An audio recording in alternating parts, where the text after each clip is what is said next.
Fala pessoal, tudo bem com vocês? Guilherme na área aí mais uma vez. Sejam muito bem-vindos a mais esse vídeo aqui no canal, com o nosso projeto aí com a EL84. Galera, é de suma importância que antes de dar sequência nesse vídeo, né, que você assista o vídeo 1, o vídeo anterior a esse, beleza? Senão, assim, vai ficar bem perdido aí no assunto, perfeito?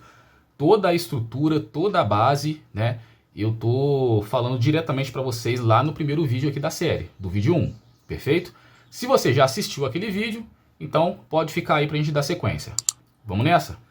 Bom, pessoal, antes da gente dar sequência aí nesse vídeo, eu só preciso ressaltar alguns pontos aqui com vocês. O que seria? Primeiramente, galera, eu até agradeço aí todos os comentários positivos de vocês. Muitas pessoas me elogiam aí pela minha forma de ensinar, a minha didática, né? Eles falam que é um diferencial bem marcante aqui do canal, perfeito? Só que, pessoal, no primeiro vídeo, acredito eu que pelo fato de ter muitos cálculos, muitas contas, muitas coisas para a gente abordar, alguns detalhezinhos eu possa ter atropelado, né? Ou então eu posso ter comentado sobre eles num momento não tão oportuno quanto eu imaginei, perfeito? E pode ser que alguns pontos, alguns cantinhos de livro ali possa ter confundido vocês, perfeito? Primeiro ponto deles, galera, quando a gente fala sobre seção geométrica e seção magnética, nós estamos falando da principal medida que nós tiramos do carretel, perfeito? A seção geométrica, pelo nome ser bem sugestivo, é de fato as dimensões aqui do plástico interno, perfeito? E a seção magnética é o que entra no cálculo, ok? Então o que acontece, pessoal? Essa estrutura aqui da fórmula, que nós achamos a seção magnética e posteriormente multiplicamos por 1,1 para achar a seção geométrica, isso aqui, galera, é uma estrutura onde acredito eu que é feita mais voltado para o lado industrial. Por que eu estou dizendo isso? Porque geralmente, pessoal, quando chega no final, quando a gente coloca aqui, ó, beleza, achei a seção magnética, multipliquei por 1,1 para achar a geométrica. Quando eu acho a geométrica, galera, muito possivelmente lá no final das contas, depois de ter calculado o número de espira, depois de já ter feito todos os cálculos finais, raramente essa seção geométrica, ou seja, essa medida do carretel aqui, vai conseguir comportar todo o bobinamento. Por que eu falei para vocês que isso aqui, ao meu ver, seria uma medida mais industrial? Porque, galera, não tem como você competir com uma máquina bobinadeira artesanal com uma CNC profissional. De marcas renomadas aí, tem muita marca que a galera do Brasil usa aqui, que nem é fabricada no Brasil, né? É uma máquina gringa, perfeito? Então, o que acontece? É difícil você tentar competir, chegar num nível de bobinamento tão bacana, né? Para as espiras caberem certinho nessa estrutura aqui do cálculo, perfeito? Então, bem possivelmente, galera, lá no final, aí já entra a situação que eu falei para vocês, lá no final, será necessário pegar um carretel um pouquinho maior do que isso aqui, né? É claro, a gente vai colocar ele aqui de novo na fórmula, perfeito? Na fórmula das espiras, ok? E depois lá no final a gente vai conferir se a janela aqui, ó, da chapa vai comportar todas as espiras. De qualquer forma, pessoal, tudo será confirmado no final, perfeito?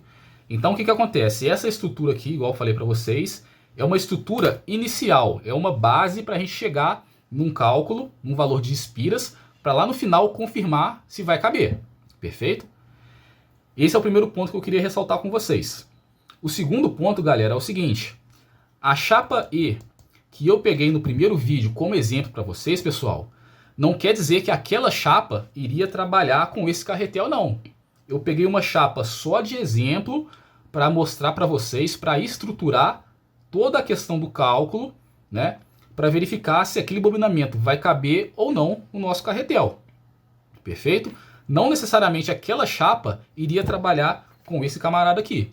Foi apenas para ilustrar para vocês como que é feito o cálculo. Entendeu? Eu acredito que isso possa ter ficado subentendido para vocês, que aquela chapa que eu peguei, embora tenha dado certo, um fator lá no final de SCU tenha dado certo, mas não era aquela chapa que ia trabalhar com esse carretel, não. Entendeu? Então aí esse é o segundo ponto que eu queria É só deixar claro para vocês. Foram medidas, foram carretéis de exemplo, ok? Agora sim que a gente já tem algo mais sólido, mais estruturado, que de fato vai entrar os cálculos mais assertivos para esse nosso projeto. Beleza? Bom, pessoal, tendo todas essas ressalvas aí em mente, vamos lá. Galera, eu olhei ali no meu estoque, em relação a chapas, em relação a carretel, eu verifiquei um cara bem promissor, beleza? Como eu falei com vocês, a experiência de estar sempre enrolando o transformador te dá uma acuidade visual bem legal. Então, se às vezes você bate o olho, já imagina que aquele camarada pode ser uma boa opção para usar, beleza? Então, pessoal, eu achei esse camarada aqui, ó, que eu já até trouxe os cálculos prontos, onde eu vou aqui mostrar para vocês, perfeito? Pessoal, o nosso cálculo, igual eu falei anteriormente, tinha dado uma seção geométrica de 3,5 centímetros quadrados, né? Como eu já tinha uma leve ideia de que aquele valor, para a minha realidade e para a realidade de muitas outras pessoas que fazem o bobinamento de uma forma um pouco mais artesanal, seria dificultoso, então eu já peguei um trafo, né, um carretel aqui, ligeiramente maior. As medidas deles aqui, ó, são 2,4, perfeito? Por 2,3, certo? Eu já até deixei anotado aqui, ó. Nova seção geométrica, 2,3 por 2,4. Isso me dá 5,52 centímetros quadrados de seção geométrica. Como lá na fórmula nós trabalhamos com a seção magnética, basta pegar esse valor, dividir por 1,1. Chegamos em 5,02. Perfeito? Pessoal, aqui eu não desenvolvi os cálculos não, tá? Eu já trouxe direto para vocês, né? Porque como eu já ensinei isso no vídeo passado, é bem tranquilo, é multiplicar e dividir, mais nada, beleza? Eu só dei a dica de fazer isso usando a calculadora do computador, porque é mais fácil, né? A questão lá da quantidade de caracteres, perfeito? Então, inserindo aqui, galera, essa seção magnética de 5,02, e claro, mantendo as informações estruturais que nós tínhamos. L84, né? 6 watts de potência, resposta de 60 Hz, impedância primária de 5K, impedância secundária de 8 ohms. Beleza? A estrutura não vai mudar, certo? Então, fomentando todas essas informações lá na fórmula, eu cheguei em 2.591 espiras no primário e 104 espiras no secundário. Lembra, pessoal, que eu falei com vocês que é bacana a gente conferir, né, a razão de primário para secundário, para a gente verificar qual que é o valor que fica? E geralmente não, né? Eu ia falar geralmente, mas geralmente não. Para 5K, 8 ohms é uma razão de 25 para 1, ou então um valor muito próximo. Vamos constatar aqui, ó, 2.591 dividido por 104. Olha lá, 24,9, 24,91, né? É um valor de 25 ou muito próximo. Aqui a gente acertou ali, faltando pouquinha coisa, questão de centésimo. Então a razão tá bacana, perfeito? Isso aí a gente já consegue já ver de cara, certo?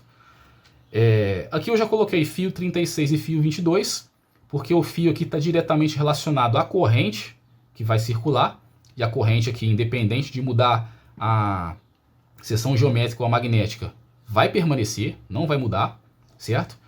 E eu já anotei aqui, galera, já deixei aqui mencionado o valor da seção, né, de cada fio. Porque a seção vai ser importante para a gente calcular e ver se todo esse bobinamento vai caber, né, no nosso carretel a partir da seção da janela, certo? E essas informações aqui, galera, a questão do valor da corrente, qual fio que vai ser usado, a seção, né, em milímetros quadrados de cada fio, tá tudo na tabela WG. Só dar um Google aí, colocar lá tabela WG, que vocês verão esses valores aqui que eu estou mencionando. Perfeito? Eu até aconselho, pessoal, a pegar aquele círculo em formato de pizza da lei de Ohm, né? Essa parte da tabela WG, imprime aí, deixa, plastifica depois, né, para não sujar, não rasgar, esse tipo de coisa assim. Deixa aí para você sempre estar consultando, porque ajuda demais, certo? Então, galera, munido desses valores, eu já fui calcular o SCU para constatar se o enrolamento vai caber aqui na janela, utilizando, né, esses camaradas aqui, perfeito? Tanto o carretel quanto as chapas, né, que um trabalham com o outro, certo? Então vamos lá. Eu fiz o cálculo aqui, ó, do número de espiras vezes a seção do primário, mais o número de espiras vezes a seção do secundário, perfeito? Somei os dois, tive uma seção aqui, ó, de cobre bobinado de 67,3. Fazendo agora a seção da janela, né, com o paquímetro, eu tive essas medidas aqui, ó, 10,6 vezes 33,4 milímetros, né, que me resultou esse valor, 35404. Pegando aqui, igual eu mostrei no primeiro vídeo, pegando essa área aqui, ó, em milímetros quadrados da janela, a seção da janela, dividindo pela seção do cobre bobinado, teria que dar um valor acima de 3, igual eu expliquei para vocês que eu trabalho, né, entre 4,5 e 4,8, para minha realidade eu consigo bobinar, perfeito? Então, galera, dividindo um pelo outro, eu cheguei no valor aqui, ó, de 5,2, certo? Eu esperava acima de 4,5, com alvo assim, mais assertivo de 4,8. Cheguei em 5,2, então vai sobrar até um pouquinho de espaço, né? A gente vai poder caprichar aí na questão do isolamento, né, entre as bobinas, porque igual eu mencionei para vocês, o bobinamento vai ser intercalado, perfeito? Então podemos aí dar uma caprichada boa em relação aos isolantes que vão ficar entre primário e secundário, aquela coisa toda, certo? Então, pessoal, a partir daqui eu já sei que o projeto vai ser possível ser executado de acordo com esse valor aqui de espiras, perfeito?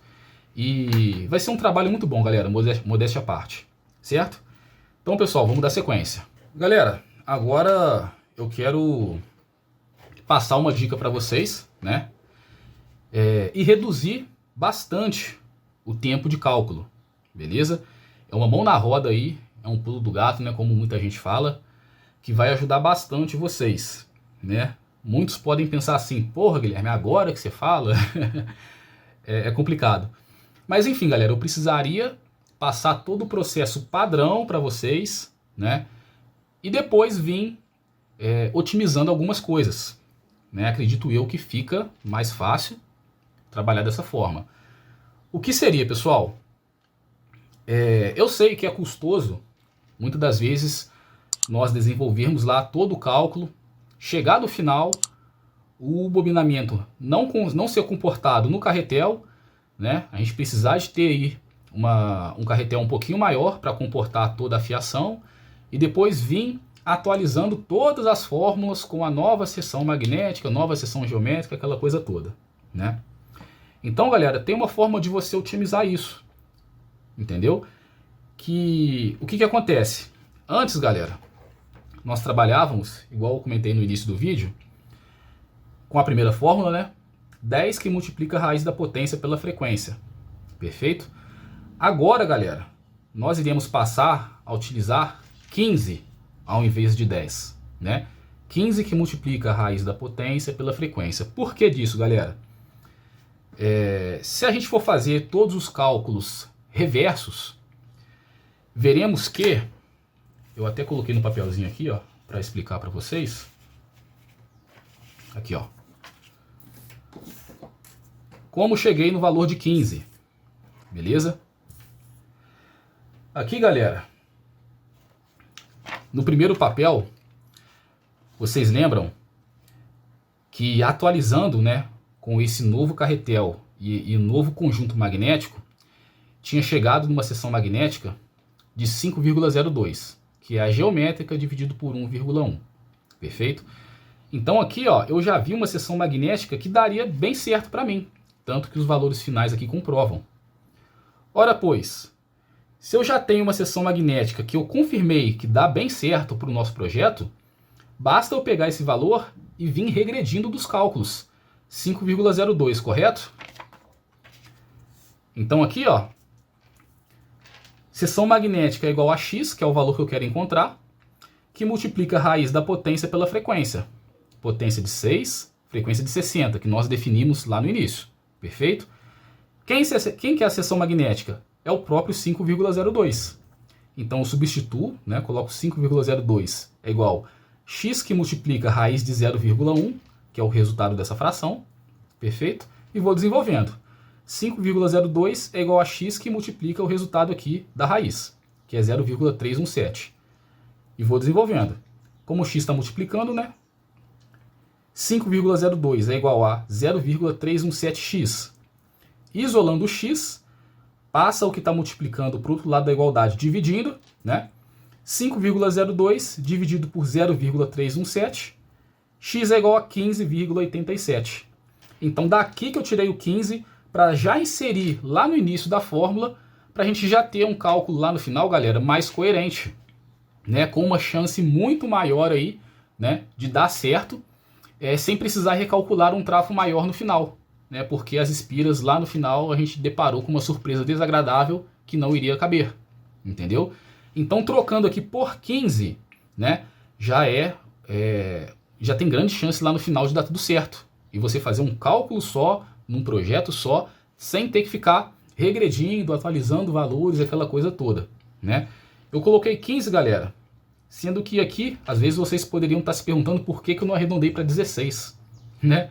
Então o que acontece? Trabalhando com... Cadê minhas anotações? Trabalhando aqui, galera, com esse valor de 502, eu já tive um resultado aqui, ó, de SJ por SCU até um pouquinho maior do que eu queria, que era 4,8. 4,5 a 4,8 já daria certo. Deu um resultado um pouquinho maior, né? Deu um resultado um pouquinho maior com esse valor aqui, ó, de 15,87. Se eu trabalhar com 15, galera, eu fiz outros cálculos mais reversos lá, coisa besta, coisa bem simples, onde eu verifiquei que com 15 exato, esse valor aqui, ó, de 4,8 subia para 4,97 ou 95, se eu não me engano. Então, para a minha forma de trabalhar, o 15 ele é, né, muito mais coerente, perfeito? E vai dar muito mais certo do que usar o 16 ou então até o 10, né? O 10 a gente já viu que é um exagero, né? Que é muito complicado para a nossa realidade de bobinamento. Então, o 15, galera, eu adotei como medida padrão para eu utilizar aqui nos meus cálculos, de acordo com a minha realidade, de acordo com a minha forma de bobinar, de trabalhar, de acordo com a minha bobinadeira, perfeito? Nada impede, galera, de vocês seguirem o mesmo caminho, né? A partir do momento que vocês irão conhecendo o equipamento de vocês. Porque eu até verifiquei aí, eu até vi em alguns comentários, que muitos de vocês também criaram uma bobinadeira, né? Um pessoal aí pegou parte de parafusadeira, já fez uma engenharia legal aí, aquela coisa toda, né? Mas numa situação artesanal, né, muitas das vezes nos impede de usar esse camarada aqui com esse 10, perfeito? Então o 15 aqui, galera, para minha realidade, e acredito para de vocês também, ficou bem mais coerente, ficou bem mais fácil de ser trabalhado, beleza? Bom, pessoal, agora sim nós temos todo o mapa, né, do nosso projeto do transformador, perfeito? Eu gosto de fazer sempre uma colinha dessa forma aqui, para me ajudar, né, a ilustrar tudo isso aqui que nós fizemos de uma forma mais prática, perfeito? Eu venho relatando todos os dados aqui, ó, L84, 6 watts, 60 Hz, em single end, né, nós não podemos esquecer disso, com a impedância de 5K no primário e 8 ohms no secundário, perfeito? Só agora tomando nota, né, dos valores que nós já achamos, 2.591 voltas do fio 36, 104 voltas do fio 22, beleza? Esse transformador, galera, será fracionado em 8 camadas, 4 de primário e 4 de secundário, perfeito? 104 dividido por 4 dá 26 voltas, né, para cada camada de secundário. 2.591 por ser ímpar, ele não divide por 4 certinho, né? Então aqui, ó, ficou 648 voltas a primeira de primário, perdão, mais 648 voltas de primário, mais 648 voltas de primário, e a última de primário ficou 647, né? Se vocês somarem tudo isso aqui, ó, vai dar o 2.591. E o 104 normal, igual eu falei para vocês primeiro, perfeito? Nós vamos utilizar o bobinamento de tal forma que começaremos pelo secundário, né? Depois primário, secundário, primário até finalizar. Esses tracinhos aqui, galera, um menor, um maior, um menor, um maior, eu gosto de utilizar para eu ficar mais atento e me nortear em relação ao início e ao final de todas as espiras, perfeito? Eu deixo uma ponta um pouquinho menor no início do bobinamento e uma ponta um pouquinho maior no final do bobinamento, indicando para mim onde é o início e onde é o final. Porque quando nós terminarmos de bobinar tudo isso aqui, vamos fazer o fechamento da bobina, perfeito? Onde vamos soldar, né? Aqui, ó, a parte inicial do primário, a gente vai deixá-la separada, onde vai ser ligado o fio, né? A parte final dessa primeira parte aqui do primário vai ligada no primeiro aqui, ó, na parte inicial da outra bobina de primário e assim por diante, ó. Opa. E aqui vai sair o fio, né? Eu acho que deu para vocês entenderem, né? É final de uma bobina com o início da outra. Final de uma com o início da outra. Até fazer toda essa ligação em série aqui, né? De ambos os primários. E fazer a mesma coisa com o secundário também. O final da primeira parte de secundário com o início da segunda parte de secundário e por aí vai. De forma com que nós faremos a ligação em série desses camaradas, beleza? Então, galera, acredito que agora é só partir para a prática, certo? Eu vou trazer um vídeo dedicado com o bobinamento para vocês, perfeito? Porque o primeiro vídeo e esse segundo agora foi mais a questão de teoria, né? E esse segundo mais explicando algumas coisas que ficaram umas pontas soltas, né? E tudo mais. Então acredito eu, galera, que tá tudo já resolvido, já tá tudo aí mapeado, já bati o martelo com todas as informações. Agora apenas mesmo é partir para a prática, ok? E já vou deixar um spoiler, pessoal. Lá na prática, no final de tudo, nós vamos ver a forma de fechar, né, o carretel aqui com as chapas de aço da forma correta, perfeito? Porque nós não vamos colocar chapas intercaladas não, tá? Pegar as ES aqui, ó, colocar uma de um lado, outra de outro. Da mesma maneira que nós fazemos transformadores de força não, tá? Eu vou só falar para vocês, né, deixar um spoiler aí, que nós utilizaremos o gap, perfeito? Ou então entreferro, por algumas características que esse transformador aqui utiliza, certo?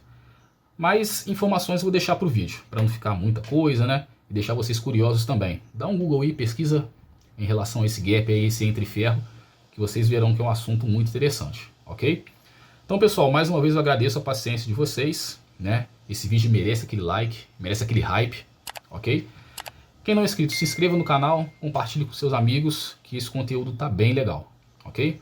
Forte abraço, até a próxima. Valeu!